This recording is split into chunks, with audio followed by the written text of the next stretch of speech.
I'm Amy Cherry. This local news is a service of Flagler County's Toyota dealer, Beaver Toyota, here to wow ya. As the state continues to deal with the COVID-19 shutdown and a corresponding drop in business activity, Florida's budget may actually weather the storm better than many may think. John Arking has more. Republican State Senator Travis Hudson says the $8.3 billion from the federal stimulus bill that went to the state budget for coronavirus efforts will be able to fill quite a few holes. A bulk of it can be spent on kind of dealing with the damage of what's happened, whether it was tourism or farming crops. So if we come back and we only took a $5 billion hit, that stimulus money is there from the federal government, and we don't have to do much in terms of our state budget in terms of reallocate. But we did also pump up our reserves this last budget cycle in case we were going to be shut down for a while. So I think that you're going to see between the stimulus money and our reserve money a lot less from the veto pen that we would normally see going into this, which is good news for us. Hudson says the caveat to all of this is that the Revenue Estimating Committee won't be getting together until the end of May or early June, and until they see those numbers, there can't be any guarantees. From the WNZF Newsroom, I'm John Arden.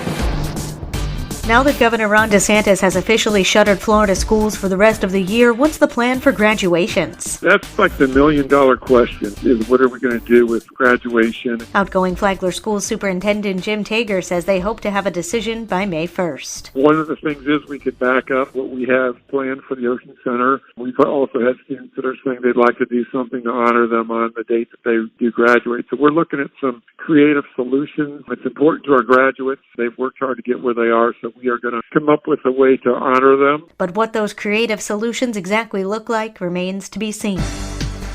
A Bunnell man is arrested on charges of molesting a 13-year-old girl. Tony Magoo reports. After responding to 4427 Acorn Avenue in Bunnell, the Flagler County Sheriff's Office deputies served a warrant after an investigation by the Major Case Unit into the molestation of a juvenile. Here's Sheriff Rick Staley. Our detectives did an outstanding job in investigating and ultimately arresting a 33-year-old man who thought it was appropriate behavior to have a girlfriend-boyfriend type relationship with a 13-year-old. They arrested Caleb Callard, who admitted to the relationship that lasted from April of 2019 until August of 2019. Callard was arrested on the active warrant and charged with lewd or lascivious molestation on a victim 12 to 16 years old. He was booked into the Sheriff Perry Hall Inmate Detention Facility, where he's being held on a $15,000 bond. For Flagler's Morning News, I'm Tony Magoo.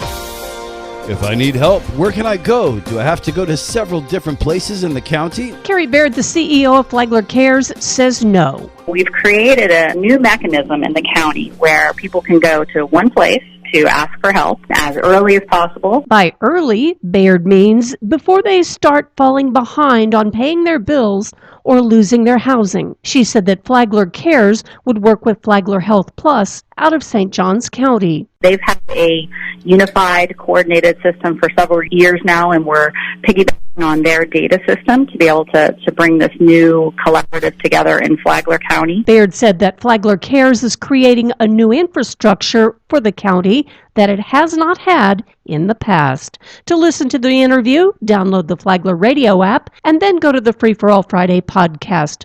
Tomorrow, hear more from Carrie Baird about that infrastructure. From the WNZF Newsroom, I'm Deb Albertson.